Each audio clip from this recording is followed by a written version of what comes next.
눈바의 집에 있는 교회. 골로새서 4장 15절에서 16절 말씀. 고등학교 시절 우리 집이 교회가 된 적이 있다. 우리 집 2층 옥상을 교회로 만든 것이다. 당시 부모님의 결정이 뜻밖이었다. 2층에는 내 방이 있었고 그 방 바로 앞에는 여유 공간이 넓은 옥상이 있었다. 그 옥상은 내게 좋은 휴식 공간이었다. 옥상에는 작은 화단도 있었고 작은 덕장도 있어서 닭 몇 마리도 키웠다. 매일 달걀을 꺼내 먹는 기쁨도 컸다. 한쪽에는 엿기와 아령, 줄넘기를 두고 운동도 하였다. 평상도 있어서 여름밤에는 평상에 누워 밤하늘 별을 보며 시원한 밤바람을 맞기도 했다. 옥상은 내게 다목적 시설이었다.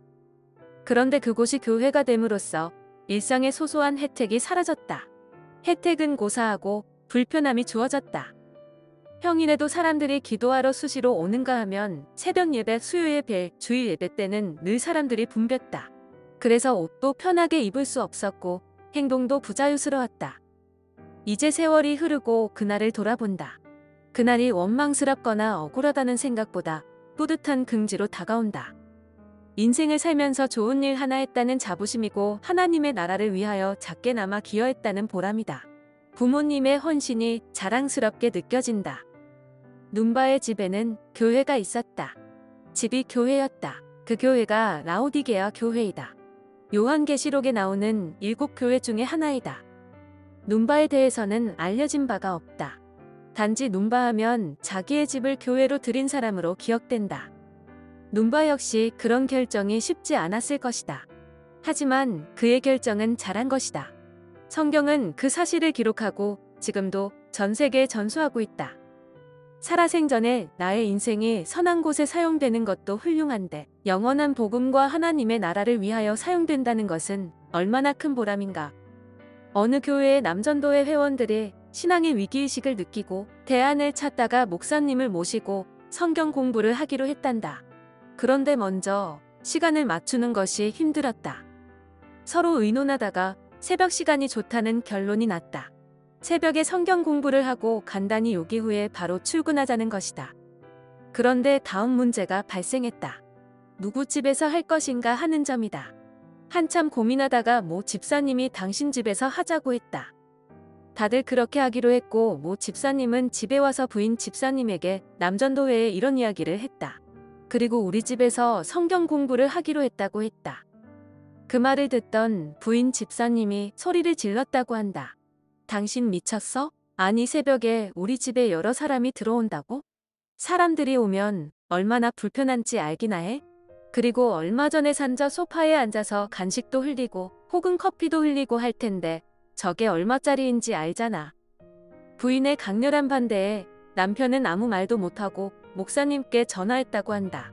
우리 집에서 성경 공부하기로 한 것은 못하겠습니다. 부인이 이만저만 반대가 심해서요. 자초지종을 듣던 목사님이 그 다음 날 지 집에 와서 부인 집사에게 한마디 했다고 한다. 하나님은 한 영혼의 구원과 성장보다 소파가 더러워지는 것을 더 걱정하는 사람을 쓰지 않습니다. 한편으로는 부인 집사님이 충분히 이해도 된다. 하지만 목사님의 일침이 의미심장하게 와 닿는다. 기독교 초기 대부분 교회는 집에서 시작되었다. 유럽 최초의 교회인 빌립보 교회는 자주장사 르디아 집에서 시작되었다. 에베소 교회는 아굴라와 브리스가의 집에서 시작되었고 로마 교회도 그들 부부의 집에서 시작되었다. 골로새 교회는 빌레몬 집에서 시작되었고 예루살렘 교회는 마가의 어머니 마리아의 집에서 시작되었다. 누군들 자기 집을 교회로 쓰고 싶을까? 인간적으로 생각하면 몇 번이고 고사할 일이다. 그러나 달리 생각해보면 그것은 짐거리가 아니라 축복이다. 우리 집에서 기도와 찬송 소리가 나오고 예배가 이루어진다는 것, 하나님의 영이 그곳에 운행하신다는 것, 그리고 우리 집이 하나님의 나라를 위하여 사용된다는 것은 선택받은 특권이다. 한평생 살면서 나의 인생이 좋은 곳에 쓰임 받는다는 것은 자자손손 큰 자랑거리이다. 특별히 영원한 하나님의 나라를 위하여 쓰임 받는 것은 비할 데 없는 영광이며 복이다. 우리는 우리의 것을 가지고 하나님께 인심 쓰는 것이 아니다. 하나님이 주신 것을 다시 하나님께 돌려드릴 뿐이다. 다만 받은 바 은혜가 감사하고 나아가 그 은혜를 더 사모한다는 나의 간청이다. 오늘 우리는 우리의 집뿐만 아니라 우리의 은사와 시간, 건강과 재물, 그리고 명성까지도 그리스도 복음을 위하여 사용되는 것이 기쁨이고 특권이라고 고백할 수 있었으면 한다. 그만큼 그 은혜를 알았으면 좋겠다. 아멘.